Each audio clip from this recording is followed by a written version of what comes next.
오늘 우리에게 주시는 생명의 말씀은 창세기 16장 3절에서 14절 말씀입니다.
할렐루야. 옆에 분과 인사하시겠습니다. 주님의 이름으로 사랑하며 축복합니다. 다시 한번요, 이 시간 은혜 받읍시다.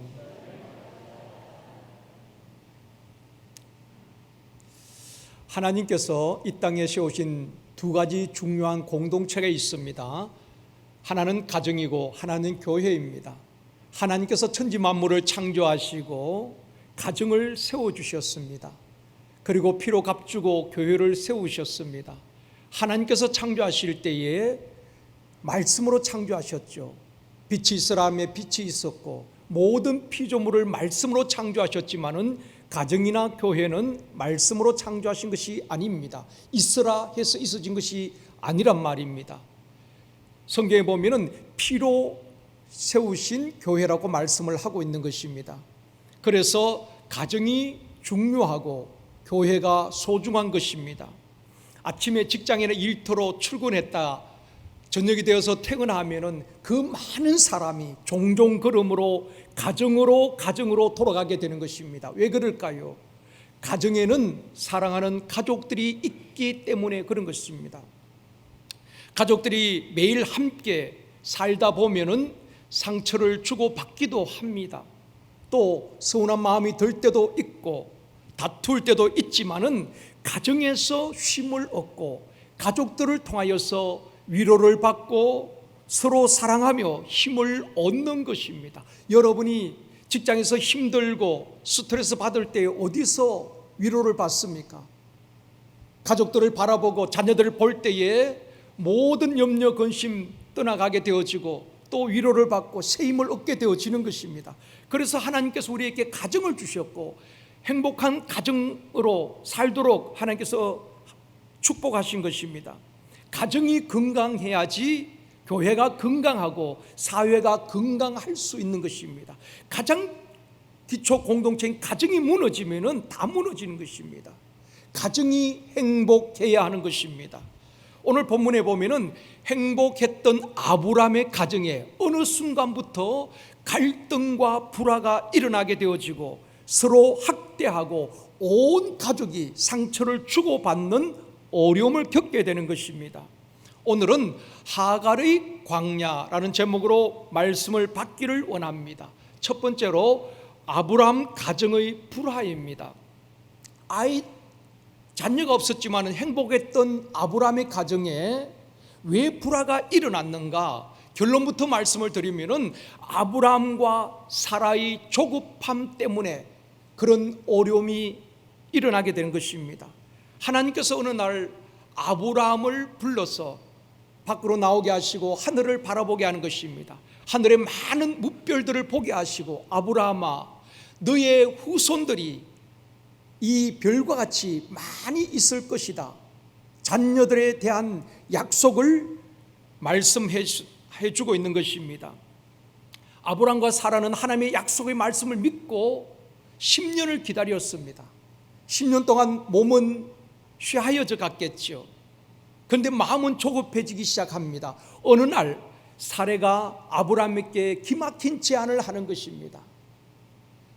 여종 애굽 여인 하갈을 취하여서 자손을 보면 어떻겠느냐는 제안을 하는 것입니다.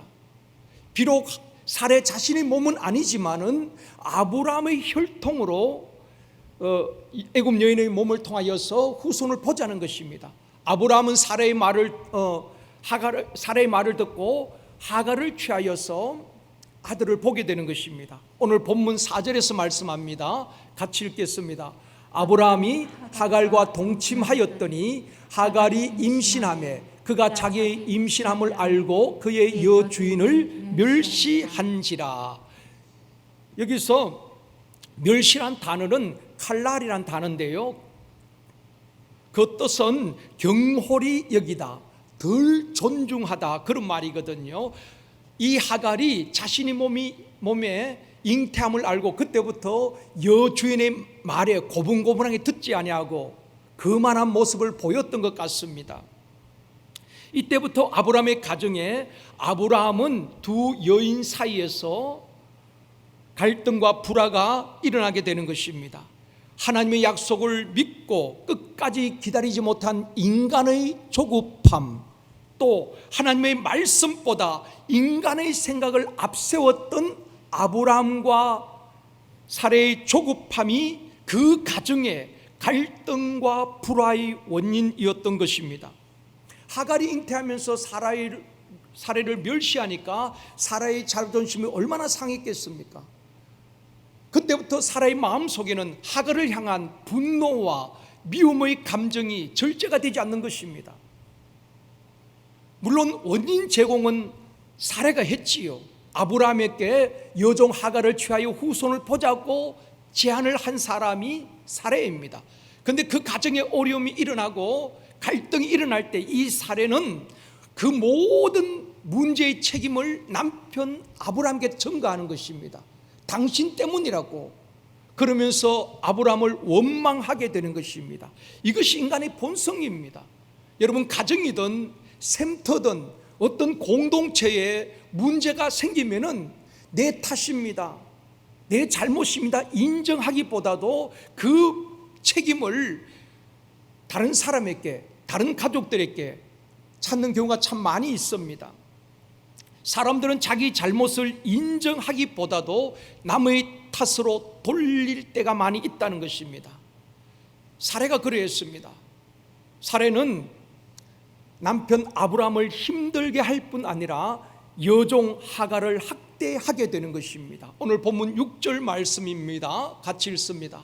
아브라함이 사레에게 이르되 당신의 여종은 당신의 수중에 있으니 당신의 눈에 좋을 대로 그에게 행하라 하며 사레가 하갈을 학대하였더니 하갈이 사레 앞에서 도망하였더라.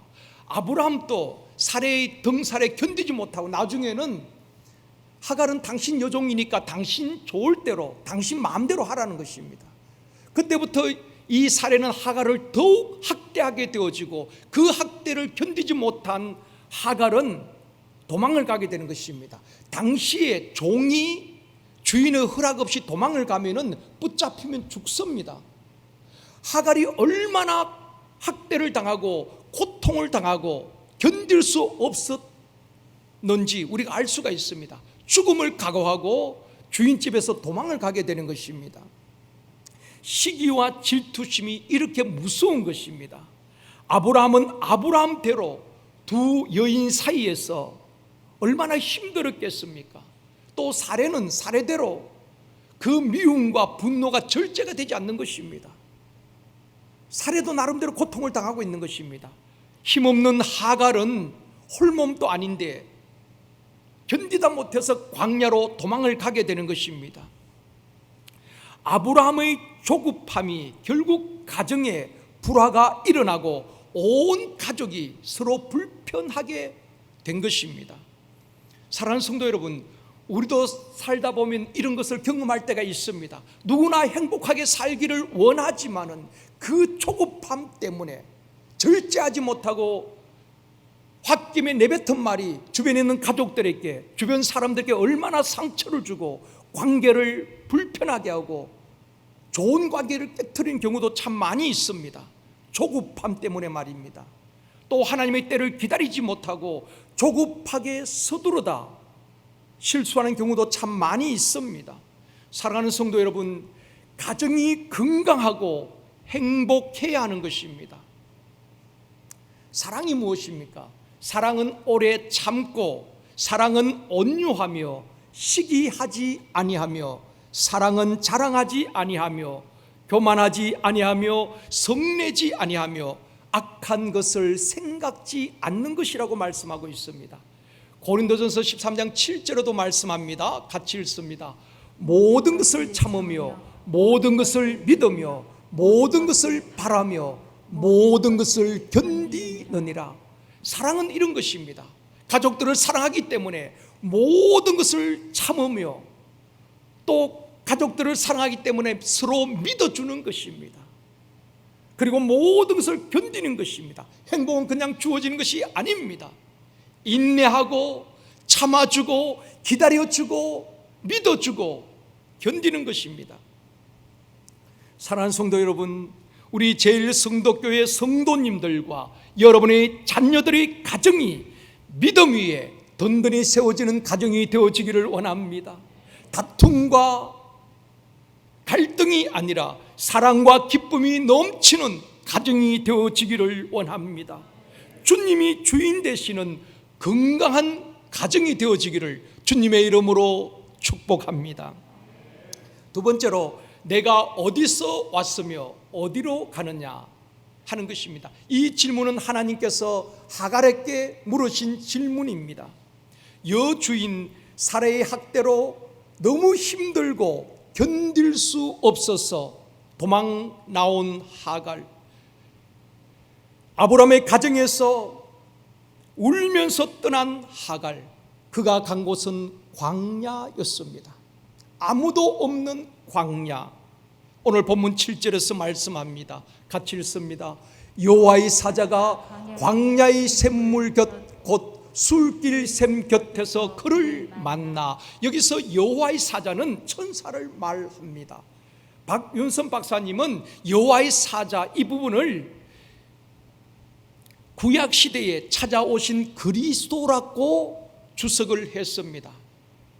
그러니까 외롭고 쓸쓸한 광야에 던져진 하갈, 그 누구도 도와주지 않는 외로운 광야. 하나님은 광야에서 울고 있는 힘없는 하갈을 외면하지 아니하시고 찾아오셔서 만나 주셨다는 것입니다. 오늘도 우리 하나님은 사람에게 버림받고 외롭게 울고 있는 광야에 던져진 인생들을 하나님은 외면하지 아니하시고 주목하시고 찾아오셔서 일으켜주시고 회복시켜 주실 줄 믿습니다. 복음이 무엇입니까? 복음은 하갈처럼 소망 없이 광야 같은 인생길에서 방황하고 있는 우리들을 구원하기 위해서 하나님께서 육신을 입고 이 땅에 오신 것입니다. 그리고 십자가에서 인생의 모든 문제를 해결해 주신 것입니다. 따지고 보면은 하갈이 잘못한 것은 없어요. 종은 주인의 말에 순종해야 하는 것입니다. 힘없는 하갈, 주인이 시킨 대로 했을 뿐입니다. 대리모로 동침했을 뿐입니다. 잉태한 순간부터 이 사례는 하갈을 학대하고 미워하게 되어지고 결국 견디다 못해서 광야로 도망간 이 하갈을 하나님은 외면하지 아니하시고 찾아오셔서 하갈에게 질문을 던지는 것입니다. 8절 말씀입니다. 같이 읽겠습니다. 이르되 사레의 여종 하갈아, 내가 어디서 왔으며 어디로 가느냐? 그가 이르되 나는 내 여주인 사레를 피하여 도망하나이다. 광야에 찾아오신 하나님께서 사라에게 묻습니다. 하갈아, 내가 어디서 왔으며 어디로 가고 있느냐? 이것은 우리 모든 인간들에게 물어야 할 본질적인 질문인 것입니다. 왜 많은 사람들이 광야 같은 인생길에서 방황할까요? 어디서 왔으며 어디로 가는지 최종 목적지를 모르기 때문에 방황하는 것입니다. 여러분, 우리가 길을 갈 때도 목적지를 정하고 가면은 그 목적지를 향해서 정확하게 갑니다. 목적 없이 가는 사람을 방랑자라고 말합니다. 그래서 방황하게 되는 것입니다. 하숙생이란 노래가 있습니다. 노랫말에 보면은 인생은 나그네 길 어디서 왔다가 어디로 가는가, 구름이 흘러가듯 떠돌다 가는 길에 정일랑 두지 말자. 인생은 나그네 길 구름이 흘러가듯 정처 없이 흘러간다. 그런 노랫말입니다. 우리는 동의할 수가 없지요. 왜냐하면 우리 인생이 정처 없이 떠돌다가 방황하다가 죽는 인생이 아니란 것입니다. 어디서 왔으며 어디로 가는가, 성경은 정확하게 우리의 목적지를 알려주고 있는 것입니다. 로마서 11장 36절 말씀입니다. 같이 읽습니다. 이는 만물이 주에게서 나오고 주로 말미암고 주에게로 돌아감이라. 그에게 영광이 세세에 있을지어다. 아멘. 우리 인생이 어디서 왔습니까? 만물이 주에게서 나오고 주로 말미암고 주에게로 돌아감이라고 말씀하고 있습니다. 그래서 사람이 죽으면은 돌아가셨다라고 말합니다. 이 말의 의미는 우리의 육신은 흙이기 때문에 흙으로 돌아가는 것입니다. 그래서 다 흙으로 묻는 것입니다. 그러나 우리의 영혼은 하나님께로부터 왔기 때문에 하나님께로 돌아가는 것입니다. 그래서 돌아가셨다, 성경적인 의미입니다. 믿음의 사람들은 이 땅에 살 때에 정처 없이 방황한 나그네가 아니었습니다. 방랑자가 아니었습니다. 성경에 보면 믿음의 사람들은 분명한 목적지, 그 최종 목적지를 바라보고 이 땅에서는 정직이 인생을 살았다고 증거하고 있습니다. 히브리서 11장 13절 16절 말씀입니다. 같이 읽습니다. 이 사람들은 다 믿음을 따라 죽었으며 또 땅에서는 외국인과 나그네임을 증언하였으니 그들이 이제는 더 나은 본향을 사모하니 곧 하늘에 있는 것이라. 이 사람들은 히브리서 11장에 나오는 믿음의 선진들을 말하는 것입니다.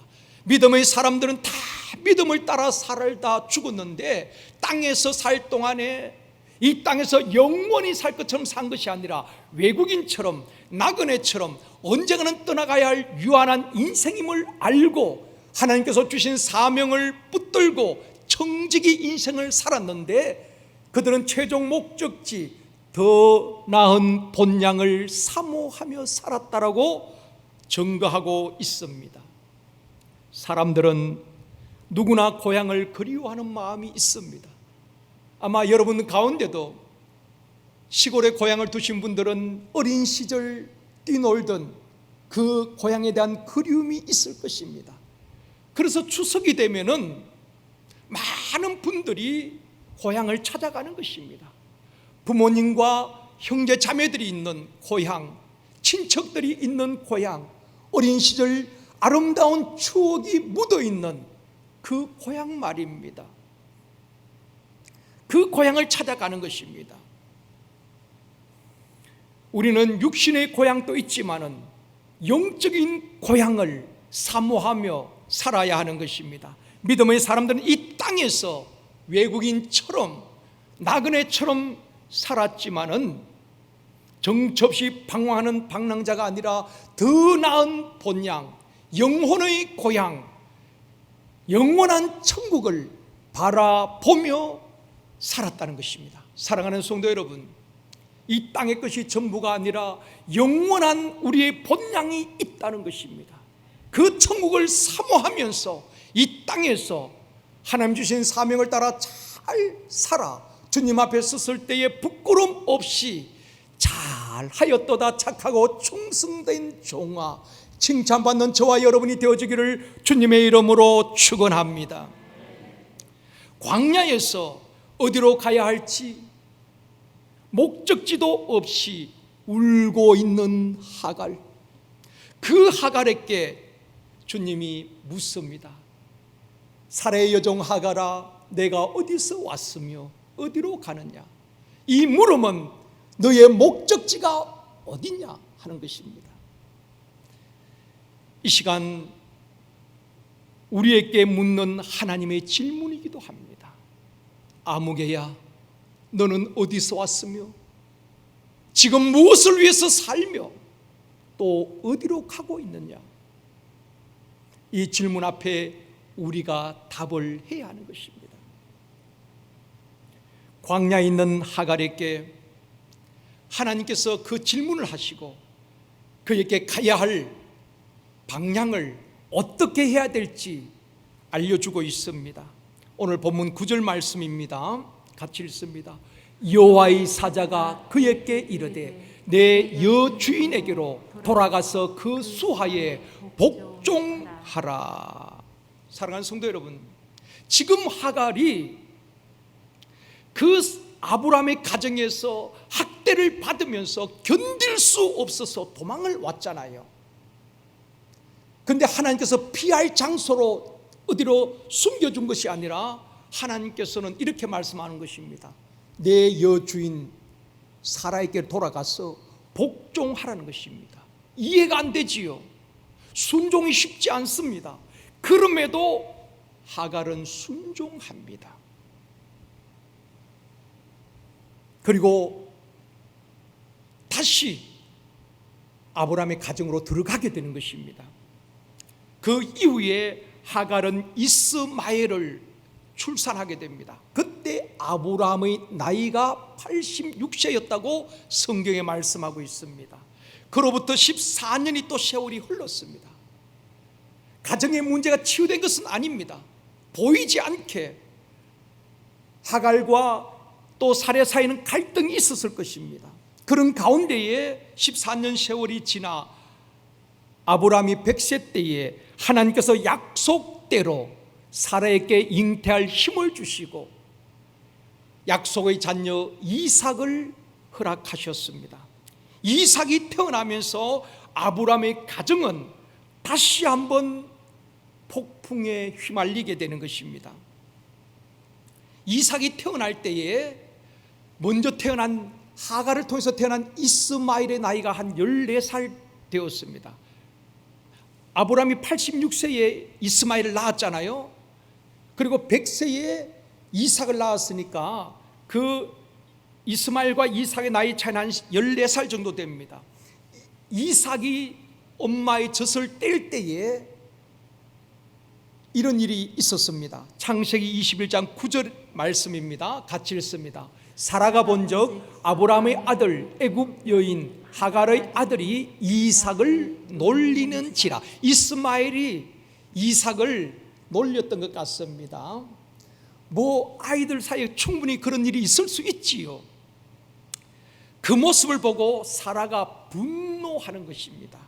10절 말씀입니다. 같이 읽습니다. 그가 아브라함에게 이르되 이 여종과 그 아들을 내쫓으라. 이 종의 아들은 내 아들 이삭과 함께 기업을 얻지 못하리라 함으로. 그동안 쌓이고 쌓였던 그 감정이 다시 한번 폭발하는 것입니다. 여러분, 가정에서도 가족 간에 그 상처들이 치유되지 아니하면은, 풀지 아니하면은 그냥 침전되어 있다가 어느 순간에 또 폭발을 하는 것입니다. 심리학적으로 댐 현상이라고 말합니다. 그래서 가정에 여러분 섭섭한 마음을 자꾸 마음에 묻어두면 안 되는 것입니다. 대화를 하고 서로 용서하고 풀어야 되는 것입니다. 풀지 못하고 쌓아두면 어느 순간에 폭발하는데 댐처럼 걷잡을 수가 없는 것입니다. 지금 아브라함의 가정이 그런 것입니다. 그동안 하갈은 하갈대로 참았고 사례는 사례대로 참았습니다. 그러나 그 문제 해결된 것은 아니거든요. 서로에 대한 안 좋은 감정이 계속 남아있는 것입니다. 그러면서 어느 날 이스마엘이 이삭을 조롱하는 것을 보고서 그 사례의 감정이 폭발한 것입니다. 그래서 아브라함에게 하갈과 이스마엘을 내쫓으라고 말하는 것입니다. 결국 하갈은 다시 한번 아브라함과 사라로부터 버림을 받고 아들과 함께 광야로 쫓겨나게 되는 것입니다. 첫 번째는 하갈이 잉태했을 때에 학대를 견디지 못하고 스스로 도망을 갔지요. 그러나 지금은 그 집에서 쫓겨난 것입니다. 세 번째로 광야에서 만나주신 하나님입니다. 창세기 21장 14절 말씀입니다. 같이 읽습니다. 아브라함이 아침에 일찍이 일어나 떡과 물 한 가죽 부대를 가져다가 하갈의 어깨에 메어주고 그 아이를 데리고 가게 하니 하갈이 나가서 브엘세바 광야에서 방황하더니. 하갈은 목적지가 없어요. 그냥 쫓겨난 것입니다. 그런데 아브라함이 하갈을 내보낼 때에 아브라함이 부자잖아요. 식솔이 얼마나 많이 있습니까? 그렇다면은 한 달치 먹을 양식과 물을 나귀에게 실어서 그래도 보내야 되지 않겠습니까? 그런데 하루 이틀 먹을 만한 그런 떡과 가죽 부대에 물을 그냥 어깨에 메어주면서 나가라는 것입니다. 참 이해가 되지 않는 부분이기도 합니다. 어떻게 보면은 광야에서 죽으란 말과 같은 것입니다. 실제로 브엘세바 광야에서 하루길쯤 가다가 물이 떨어져서 하갈과 이스마엘이 죽게 되었습니다. 창세기 21장 15절입니다. 같이 읽습니다. 가죽 부대의 물이 떨어진지라 그 자식을 관목 덤불 아래에 두고. 광야에 물이 없으면 죽는 것 아니겠습니까? 물이 떨어졌어요. 그리고 그 하갈은 아들 이스마엘을 관목 덤불 떨기나무를 말하는 것입니다. 그 아래에 두고 그 다음 16절에 말씀합니다. 16절 같이 읽습니다. 이르되 아이가 죽는 것을 참아 보지 못하겠다 하고 화살 한바탕 거리 떨어져 마주 앉아 바라보며 소리내어 우니. 가야 할 곳도 없고 목적지도 없고 아무것도 없는 광야에서 물도 떨어지고 아브라함이 주었던 떡도 다 떨어졌습니다. 그러면서 아들이 쓰러져 죽어가는 모습을 보면서 하갈은 너무 고통스러웠던 것입니다. 모성애가 얼마나 강합니까? 목이 말라 죽어가면은 자기의 피를 뽑아서도 먹이고 싶은 것이 부모의 마음일 것입니다. 하갈은 이스마엘이 떨기나무 아래에서 죽어가는 그 모습을 보며 소리내어 울었다고 말씀하고 있습니다. 프랑스 화가 까미유 코르라는 사람이 그린 광야의 하갈이라는 그림이 있습니다. 이 그림인데요, 이 까미유 코르는 광야의 하갈을 이렇게 그림을 그렸어요. 그림에 보면은 밑에 아이가 누워있지요. 이 아이가 이스마엘입니다. 아이가 죽어간다면은 어떻게 해야 되겠습니까? 그 아이를 보면서 땅을 치면서 통곡해야 되지 않겠습니까? 서러운 마음에 통곡해야 되지 않겠습니까? 그런데 지금 하갈 얼굴이 어디로 향하고 있습니까? 위를 바라보고 있지요. 이 까미유 코라는 화가가 우리에게 주고 싶었던 메시지는 무엇인가 하면은 광야에서는 아무것도 없다. 오직 하늘을 바라보아야, 하나님을 찾아야 살 길이 있다는 것을 이 그림을 통해서 우리에게 전하고 싶었던 것입니다. 그래서 이 하갈이 하늘을 들으면서 울부짖고 있는 그런 그림인 것입니다. 사랑하는 성도 여러분, 광야 같은 인생길을 살아갈 때에 때로는 사방이 막히고 길이 없을 때에 하늘을 향하여서 부르짖어야 되는 것입니다. 기도할 때에 하나님께서 길을 열어주실 줄 믿습니다. 하갈이 광야에서 울고 있을 때에 하나님이 찾아오셨어요. 그리고 말씀하십니다. 창세기 21장 17절 말씀입니다. 같이 읽습니다. 하나님이 그 어린 아이의 소리를 들으셨으므로 하나님의 사자가 하늘로부터 하갈을 불러 이르시되 하갈아 무슨 일이냐, 두려워하지 말라, 하나님이 저기 있는 아이의 소리를 들으셨나니. 하갈이 하나님 앞에 울고 있을 때에 하나님께서 말씀하시는 거예요. 하나님께서 어린 아이의 소리를 들었다. 하나님이 저기 있는 너의 아들 이스마엘의 소리를 들으셨다라고 말씀하고 있는 것입니다. 그렇습니다. 하나님은 우리의 기도 소리를 들으실 뿐 아니라 고통 소리, 탄식 소리, 울음 소리, 신음하는 소리까지 들으시고 응답하실 줄 믿습니다. 어떤 분들은 병원에서 너무 고통스러워서 죽고 싶은 마음이 하루에도 몇 번씩 들 때가 있다고 합니다. 병원에 신방을 가면요, 목사님 나 너무 통증이 심해서 하나님이 나 데려갔으면 좋겠어요. 그런 분들도 있어요. 얼마나 고통스러우면 그럴까요? 그러나 우리 하나님은 그 침상에서 신음하는 소리도 들으시는 하나님이신 줄 믿습니다. 그러므로 광야에서 부르짖어야, 기도해야 살 길이 열려지는 것입니다. 13절에서 말씀합니다. 같이 읽습니다.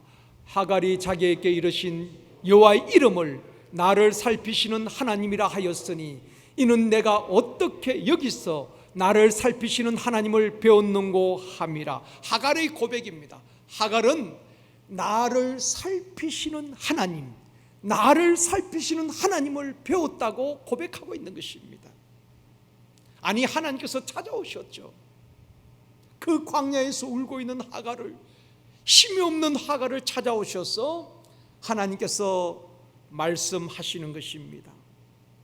사랑하는 성도 여러분, 우리 사람들에게 가장 큰 아픔과 상처와 절망이 무엇일까요? 버림받는 것입니다.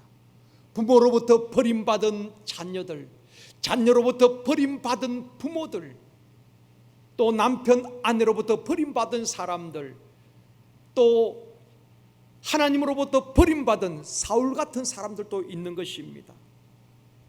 하갈은 아브라함과 사라에게 버림받고 광야에 가서 울고 있을 때에 하나님은 찾아오셔서 만나 주셨습니다. 사랑하는 성도 여러분, 때로는 우리도 이 광야를 걸어갈 때가 있습니다.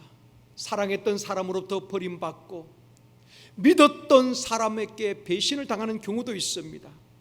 광야길을 걸을 때에 우리 하나님은 우리를 찾아오시고 만나주시고 회복시켜 주실 줄 믿습니다. 그 하나님을 경험할 수 있기를 원합니다. 신명기 32장 10절 말씀입니다. 이번 주간 암송 말씀입니다. 같이 읽습니다. 여호와께서 그를 황무지에서 짐승이 부르짖는 광야에서 만나시고 호위하시며 보호하시며 자기의 눈동자같이 지키셨도다.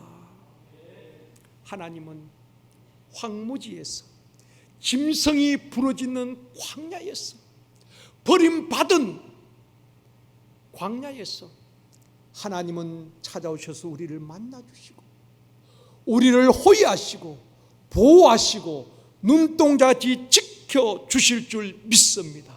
그 하나님이 오늘 저와 여러분이 믿는 하나님이신 줄 믿습니다. 하갈을 찾아오셔서 뭐라고 말씀하십니까? 창세기 21장 18절 말씀입니다. 같이 읽습니다. 일어나 아이를 일으켜 내 손으로 붙들라. 그가 큰 민족을 이루게 하리라 하시니라.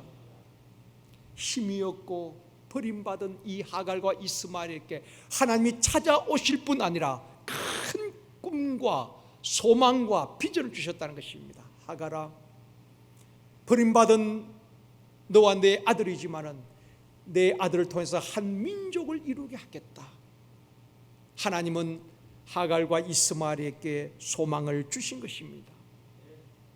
물론 중동 분쟁이 이삭의 후손과 이스마엘의 후손의 싸움이기도 하지만 하갈과 이스마엘은 종이요 종의 아들입니다. 쫓겨난 사람이고 버림받은 사람입니다. 힘이 없고 연약한 사람입니다. 그러나 우리 하나님은 결코 그들을 무시하지 아니하시고 버리지 아니하시고 찾아오셔서 일으켜 주시고 회복시켜 주신 줄 믿습니다. 오늘도 광야길을 걷고 있는 분들이 있습니다.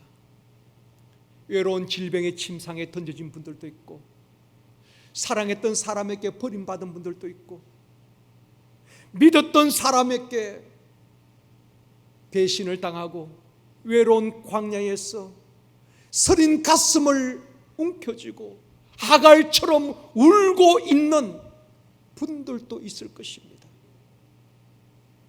여러분 의지할 것은 오직 하나님이십니다. 하나님을 바라보십시오.